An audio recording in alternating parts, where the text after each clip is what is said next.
নকলের অভিযোগ সাহিত্যে কিছু পুরনো নয়। ভারতীয় বংশোদ্ভূত লেখিকা কাব্য বিশ্বনাথনের বই ঘিরেও একসময় তুঙ্গে উঠেছিল বিতর্কের পারদ। অভিযোগ উঠেছিল বইয়ের বহু তথ্য বিভিন্ন জায়গা থেকে নকল করা। অবশ্য আন্তর্জাতিক ক্ষেত্র নয়, খাস কলকাতার যাদবপুর বিশ্ববিদ্যালয়ে উঠেছে গবেষণাপত্র চুরির অভিযোগ। সেই নকল পরম্পরায় এবারে নয়া সংযোজন। অভিযোগকারী স্বয়ং শিক্ষাবিদ পবিত্র সরকার। শিক্ষাবিদের অভিযোগ, তাঁর প্রবন্ধের বই বাংলা নাটক 20 শতক থেকে পৃষ্ঠার পর পৃষ্ঠা নকল করেছেন বর্ধমান বিশ্ববিদ্যালয়ের এক অধ্যাপক।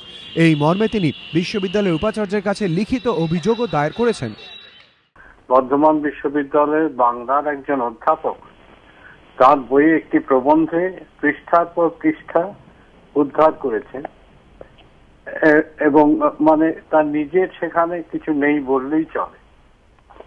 এই অভিযোগ আমি করেছি।